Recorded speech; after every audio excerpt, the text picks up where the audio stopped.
Welcome to the Get Real Podcast, your high-octane boost of full-on reality therapy for personal, business, and investing success with your host, Ron Phillips, because somebody's got to tell it like it is. Hey, everybody. Welcome back to the Get Real Podcast. Ron Phillips here, your humble host of another... Man, this is going to be a good show. I'm really excited about it. Fan favorite back with us today to discuss construction and the real estate market, Shane Thompson. He's back with us. If you guys remember, I don't know how many times you've been on the show, Shane, but awesome shows when Shane's on, and really excited you're here, man. Yeah, appreciate it. Happy to be here and share a little more of what's going on. So Shane, we're going to draw on Shane's other experience. You all know him as investment advisor, investor with the company for, a long time. Shane, how long has that been now? Almost 10 years. Yeah, I was going to say, it's like a decade. A large part of that decade, and then prior to that decade, Shane was in the construction industry. So tell us a little bit about your background, Shane, because what we're going to talk about today directly relates to this. And one of the things, like, Shane just sent me a message the other day, and I'm like, dude, we need to do a podcast on this. Yeah, for sure. So I got a degree in construction management, and right out of college, the first, in 2007, first project I got put on happened to be a hospital.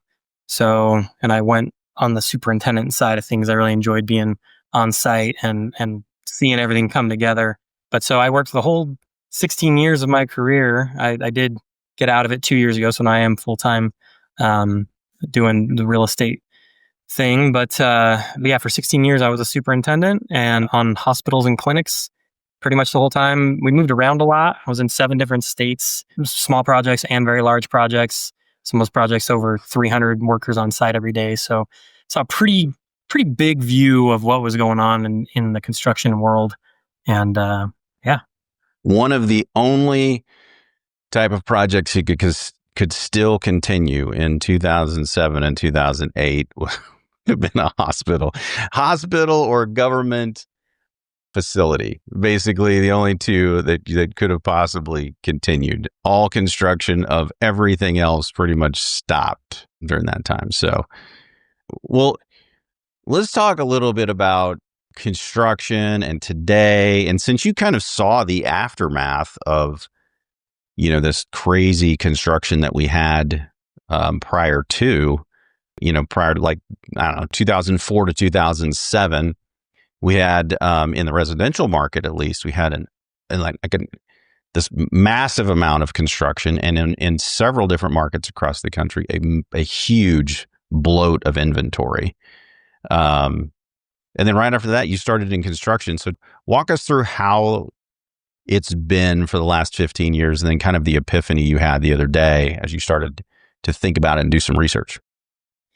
Yeah. So yeah, I was very fortunate to be in the healthcare part of it because I had a lot of friends I graduated with that were out of jobs within the first year or two, or couldn't find a job. So it did work out well. However, I did have to move around. Before that, they would talk about like, yeah, you could go to this project or this project, and you kind of choose. But then it was like, well, you're either going to this place in another state, or I'll give you a good reference. Like, okay, yes, sir, I'll go and I'll do that project. So, but yeah, I was just recently looking at a graph that showed in 2007 there was about 9.5 million construction workers nationwide. And then in 2008, it just dropped off a cliff. I mean, it just plummeted by a couple million. And then it gradually started coming back up like 2011, 2012 in a pretty steady incline. And then 2020 hit and COVID happened. And then there was another sharp decrease. And now it's back at a steady clip. And we're almost there. We're probably on pace as a country to be back to the level of construction workers we had in 2007. It'll be about 20 years later. We'll finally be back to where we were with people working in construction. It's incredible, really. There hasn't been enough. I mean, if you actually just go back through the numbers, and a few shows ago, we talked a little bit about these numbers, but I'm going to go over them again because it's really relevant to what Shane is talking about today with the number of workers. And it didn't even dawn on me to do that kind of research. but it tracks with the units, right? Because in 2007, at the peak, single family homes, there were 1.7 million units built, like the starts for that year. But there were also 1.6 million building permits that were pulled and 1.6 million completions. I mean, see, that's an enormous amount of inventory. And if you actually look at starts post, they fell off a cliff. I mean, just like almost nothing in the residential market being built all the way until like 2014. And then we still didn't pull out. And as we've talked about on the show multiple times, we haven't hit like 1.5 million units until very recently in the whole 15 years, basically, that we've been in this last cycle, which is crazy because we need, like, depending on who you ask, between 1.25 and 1.5 million units just to keep pace population growth. And we've heard about all the people who are, cohabitate, like there's families living together and, kids aren't moving out anymore because they can't afford houses and all this that you've heard about. There's this pent up demand that's there. Today, in today's market that you just said just kind of got back up, it's interesting because we had 1 million units started, 1.48 million building permits, and 1 million completions. So between 2007 and today, all things being equal, like 2006, there was a ton. 2005, there was a ton. But if you actually look back, this is the first year we've done anywhere even close to that. And we're still remarkably shy, over 1 million units shy. And we're just getting to the point where we have enough construction workers. It's crazy. It's hard to compare because it had it in dollar amount, but basically we're dollar-wise, we're doing twice as much construction this year as we were doing in 2007. Granted, there's been inflation, so things are going to cost more anyway, but just with population growth, there's more construction for, and again, this is talking commercial, residential, everything. There's more going on. And so we have the same number of construction workers with more buildings to be built. So they are in higher demand than they've ever been in before. Yeah. And I think, some of the other numbers that you were telling me about are a little bit shocking because when we talked about on the show just a few weeks ago, one of the main drivers outside of regulations, right? Because regulations drive prices as well, is labor, right? So materials have come down a little bit from their peak, right after COVID. It was insane. You couldn't get anything. And so everything cost a fortune. So things have come back down, still inflated. And people are like, well, why haven't the prices come down? Well, one of the main drivers is supply and demand of labor. There are not enough. I don't know if anybody's ever tried to get work done at your house. If it's a little job or quote unquote a little job, maybe big to you, there's nobody to do it because they're all working on construction projects and there's not enough people even on the construction sites. Oh yeah. That was the most consistent issue that we had was meeting schedules. Because, as a general contractor, we committed to the owner of this hospital, we'll have this done by such and such a date. And so as a superintendent, that's my primary responsibility is the schedule. And so I was always looking at that very closely, trying to see any schedule slippage before it became a huge issue and get ahead of it. And we'd have these conversations all the time with every subcontractor, whether it was cabinets, concrete, flooring, roofing, whatever, you name it. We had all these conversations and it was, hey, you're behind schedule. You said you'd be done with, level 2 by the end of June. Doesn't look like you're going to make that. I mean, it's pretty clear. Why not? What can you do to get back on track? And usually the project manager would say, man, I've been begging for guys from the owner. He can't send me guys. And we're like, okay, so then we get the owner, they have him come in, we meet at the trailer, and they were just perfectly frank with us. Is like, we don't have the bodies. If I had guys to send you, I would send guys. I've got 5 other projects going at the same time. I've made all these commitments everywhere. There's just nobody out there. We've had Craigslist ads out there forever. I've had incentives for our existing crews. If they bring someone on and they stay for 3 months, we'll give them $1,000 and all these things, and still just couldn't scrape up enough people to do the work. So then you default to the other solution, which is, well, you got to work more hours then. So now you're paying time and a half or double time to these crews to do more work, and you're pushing them hard. And so they're trying to work faster. They're trying to do it while they're tired. So you end up with more costly mistakes. You end up with injuries. You end up paying those overtime fees. And so all of that just points to the cost of all the labor just going up and up. So if we barely have enough now to meet the need, what happens over the next several years? And let me kind of do a callback to another show. Again, I've been doing that all day.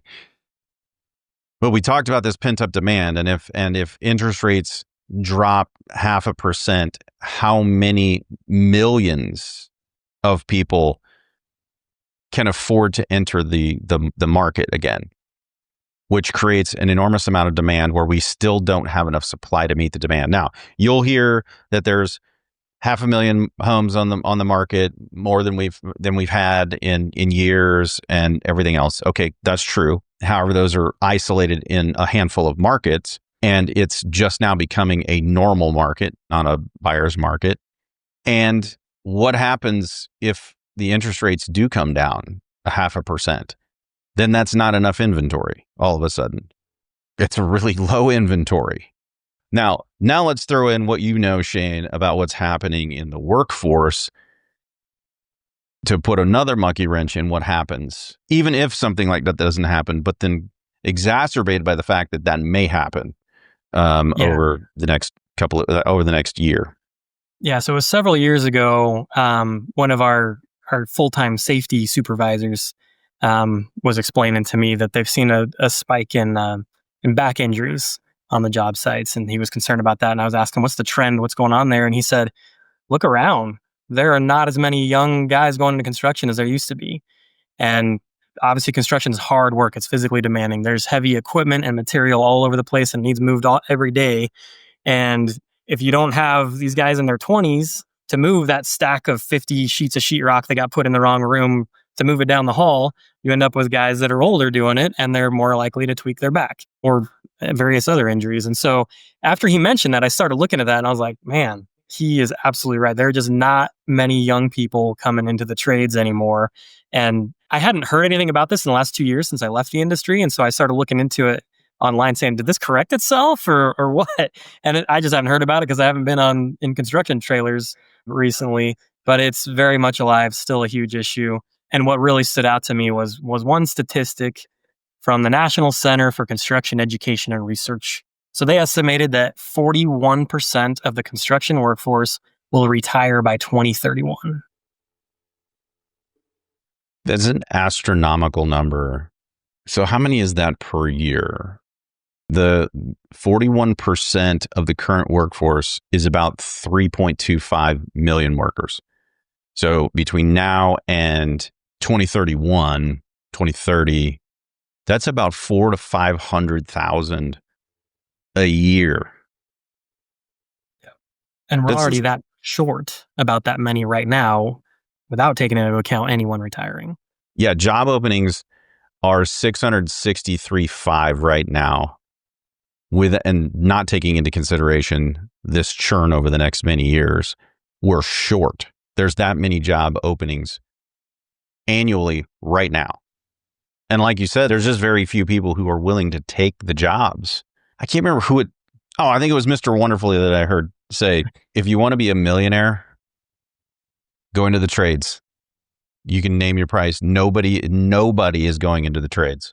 Own a company that provides trades, get into the trades. No one is doing it. Yeah, absolutely. He's 100% right. And because what we would see as, we get the contract as a general contractor, and then we put out bids to each subcontractor, and then you might have 5 subcontractors bid on cabinets or whatever scope of work. And you'd always get 1 or 2 that just come in astronomically higher than the other ones. And basically that's them saying, hey, we want to do work with you in the future, but right now we're booked elsewhere. And so if we are going to do your work, we're going to make an absolute killing doing it, and we'll figure out a way to do it, but that's the only circumstance we'll do it. And that's going to have to become more and more common as the construction labor force continues to dwindle or not meet the demand for what's out there. So they're in this powerful position of, yeah, here's my price. And If you want to pay it, great. And if not, then good luck. It's getting somebody else to go do it yourself. Good luck. Yeah, something that may make sense to you as you're listening. Maybe you've heard the term "make me move," right? When there was nothing to buy, realtors were calling up and asking. They did me. They would ask, "Are you planning to sell your home?" "No." "What would it take for you to sell your home?" And it was this whole "make me move" movement, right? Like, well, what would you have to be offered for you to actually move out of your home? And I remember throwing like stupid numbers, like nobody's ever going to give me that money for that. I think I said 11 million one time to one of the realtors, and they were like, "Well, your house isn't worth that much." I'm like, I said, "I know. You asked me what it would take for me to move. I don't want to move. Give me 11 million." And we had this conversation about, well, yeah, but I mean, if somebody said 9, like, yeah, I would still move for 9. And then we whittle it all the way down to what a kind of a real number is. But the real number was still a crap load more than the market value because, well, there was no inventory. So the people who had the inventory made the prices, right? People still needed houses. And we're not in that market right now, but we just got out of it. And now we're in a normal market and everybody's like, "Man, my house is sitting on the market for a long time." Like, yeah, like normal? Like normal? Yeah. And if you overprice your house, it's not going to sell? Oh, like normal? Yeah, okay. So we're not in a stupid market anymore. And it's this exact same thing when it comes to the trades. They don't need the business that much, in spite of the fact that construction is slowing. We still don't have enough. There's still a lot of properties still being built, both commercially and residentially, and there's still not enough people. And I hate to say it, but if we kick a whole bunch of people out, it's going to be worse, not better. It's going to be worse because there's not enough people to do the jobs. And I don't know if anybody's noticed, but there's a lot of immigrants that do that work. They do it really well, and they're not scared of hard work. There's a lot of them. I don't know what the percentages of the workforce, but it has to be a great percentage of the workforce. For sure. And it's almost going to be similar to, okay, we have this huge deficit of construction workers. How do we get younger people who are currently not interested at all? I mean, the number one career that high schoolers are interested in is some kind of digital entertainment, which is influencer. Yeah, exactly. They want to be an influencer. Exactly. Which is not close to construction. Like, I'll just shift over here one notch and I'll be in construction. The polar opposite of construction. Right. So to get someone who is on the verge of doing cat videos for a living to now come over and hang sheetrock, yeah, it's going to be a make me move into this career type of question. What would it take? How much money would be enough for you to do this for work? And that's the only way I see it going is that the cost of labor is going to skyrocket because nobody wants to do it. So the demand and supply is off. And the only way to meet that is to increase the dollar. Yeah. And I don't want anybody to misunderstand my comment. I am not for illegal immigration. I am just stating a fact. If a large percentage of the workforce is either illegal or not, but they're immigrants, and we kick a bunch of them out or make it unpleasant for more of them to come here, that is necessarily going to disrupt this particular job. I mean, the trades will be impacted. There's no question about it. Now, will young Americans actually pick up the torch for enough money? I don't know, man. It's a hell of a lot easier to go take pictures on a bridge in, name your European city. I mean, every single time I travel to Europe, there's some moron standing on a bridge, with a selfie stick talking to themselves. And I'm just like, like they own the bridge too. You can't get within, I don't know how many feet you can't get within of them because otherwise you're in their shot. Anyway, I went and stood by them. They really loved that when I would do that for them. I just tell them I didn't charge for me to be in the video. Maybe they don't know, but I'm an influencer too. So get out of my shot. Anyway, I don't know, man. I don't know who's I don't know who's going to take these jobs. I really don't. But it's It is another hard. reason why prices are just, I don't understand how in the world they think prices are going to come down dramatically when you can't replace the houses for the money and we still need houses. I don't understand it. Yep. Yep. Labor costs are just going to continue to go up by all the indicators that are out there. And it's something that we take for granted, and we just assume, oh, construction started, it'll be done in a few months. And like, it's just so easy and you snap your fingers, but it's hard. It's extremely hard work, and it's even harder when there's not enough people out there. So we ought to have like a construction appreciation day or something, Man, I like when I have some people doing some work on my house right now, which seems to be like it never ends around here, but we wait sometimes weeks, months to get onto the schedule for these guys. And if you're not ready when your little slot comes, they just like, and they don't come back either. They're just like, oh, well, you're not a good bet. So I can't put you in my schedule because it jacks up everything when you're talking about scheduling. And when you have it bid, it used to be you'd get one bid that was psychotically high, right? You said there was this one guy who just doesn't care. Now most of them are psychotically high, and you'll get maybe one that's not. And then in your brain, you're like, so how good is this guy? Right. Like, should I even use this guy for the project? Oh my gosh. It's really, really hard. It's really, really hard. But I watch these guys work, man. I just had some stone stairs put in, and then my porch. Man, those paver stones that they were like the travertine tile stones that they were carrying up my stairs one at a time because they were that heavy. And these guys are doing it in the heat of the day. It looked like a train going up my stairs.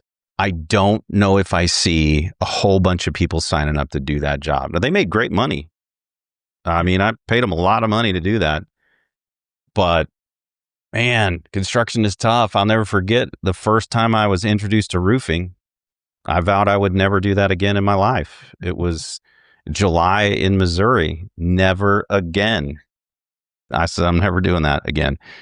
And I think a lot of people have that experience. It's tough work, man. So hats off to everybody who's listening out there who's in the construction industry, in any trade. Yeah, for sure. And the other thing too is with the properties that we typically work in, they're low cost properties. They're not crazy expensive. They're tied to the cost it takes to. It's not overpriced because the demand is super high or something like that. It's like, okay, if you wiped out this building and rebuilt it at the current labor rates and materials, this is what it would cost to build it again. And it's going to be more than what it was to build it last time.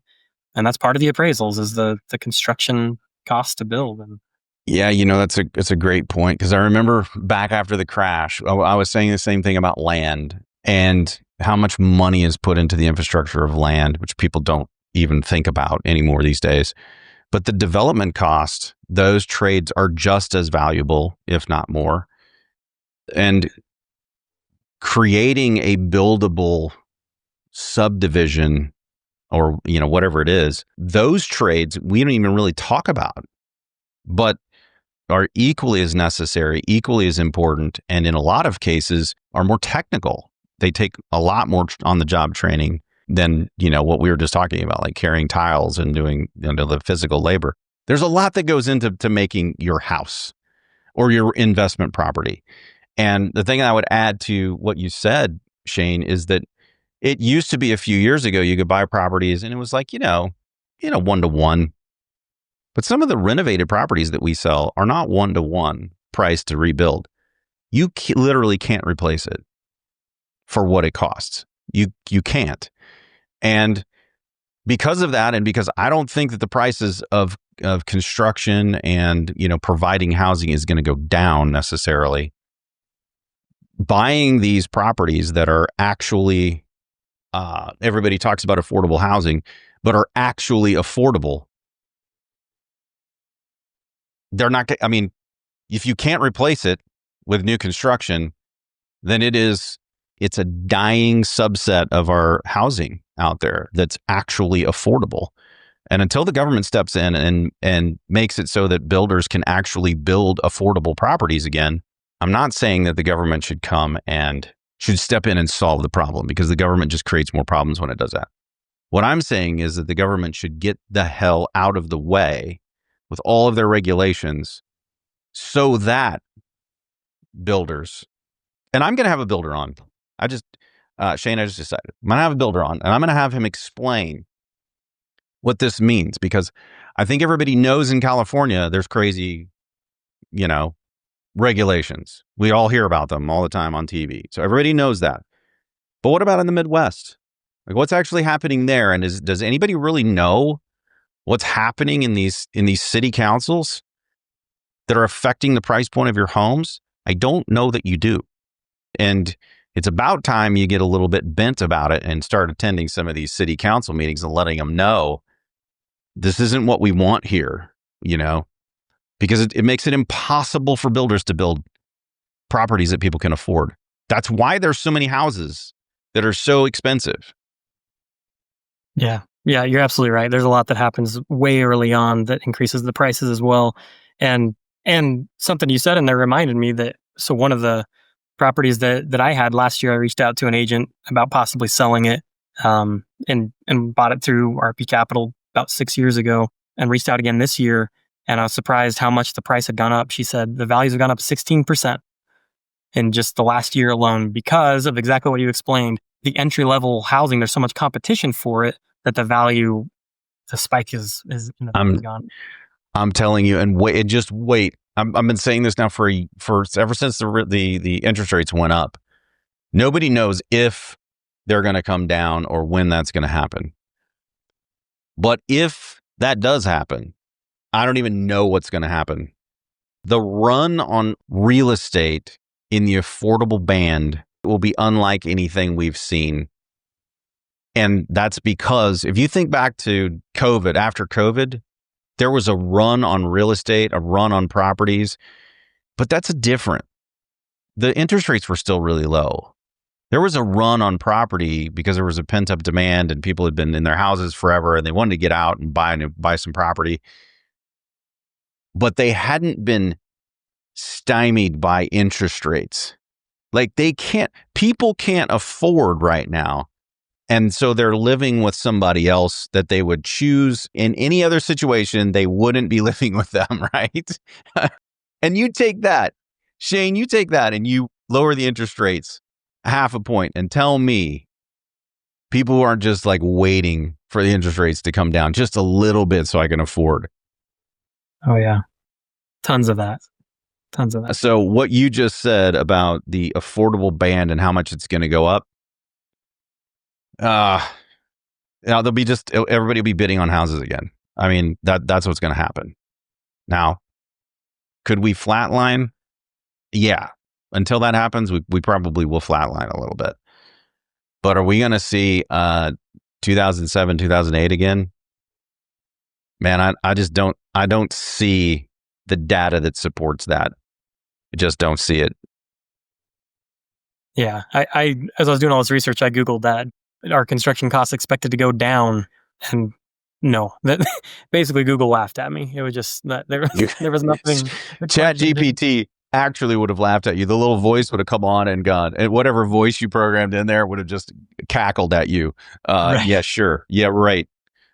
I thought you said your name was Shane Thompson. I must have you confused with the other Shane Thompson that's not in real estate. Anyway, well, listen, I hope everybody got something out of this. Shane's background in construction, and I would have never, I knew to look up, the housing starts and that kind of stuff. I would have never thought to look at what's actually happening with the workers and what that means. I mean, can you imagine if we can't fill the hole? Can you imagine what that's going to do to the supply, to the pricing of homes? We better start thinking through that problem like right now as a country. Yeah. Yeah. Well, and those of us that own properties are going to be glad we did before this happened. Yeah, which reminds me of one more thing. Like, buddy of mine did a live this morning, and I can't remember which buddy it was, or I'd give him a shout out, but he said something to the effect that people in the real estate business, like realtors, people who help people buy properties, people who help people manage properties, their biggest regret when they leave the industry and retire is that they didn't own more instead of just helping people manage or buy. And so true, man. How many realtors do we talk to and property managers do we talk to who don't, like, they watch the real estate go up? Yeah. They're part of it for decades.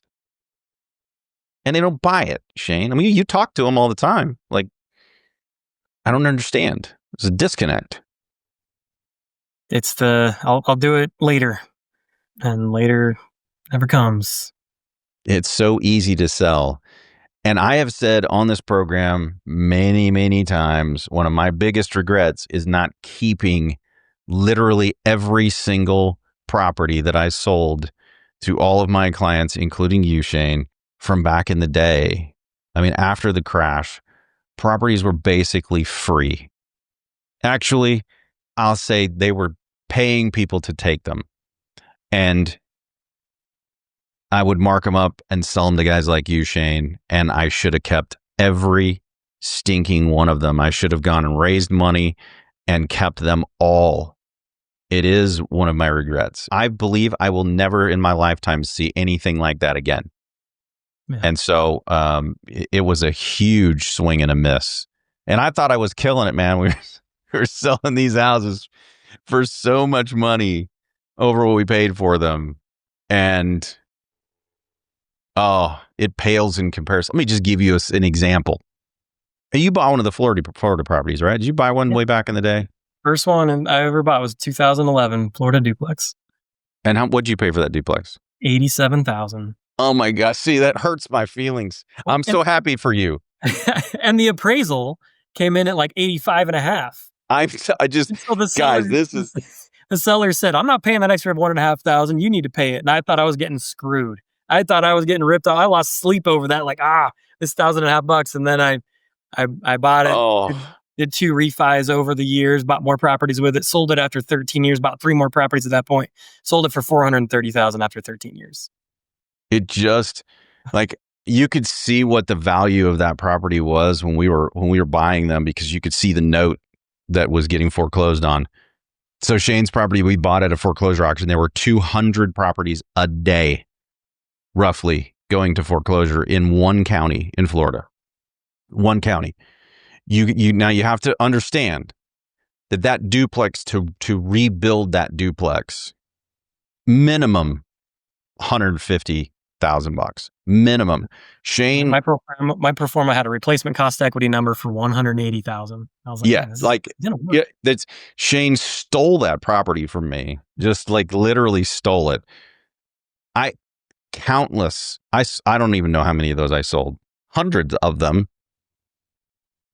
And they all, let's see, you made 350. I mean, it's hundreds of them for 3. I mean, it makes me sick to my stomach how much money I helped other people make. No, I'm happy that, I mean, look what it's done for you and for your family.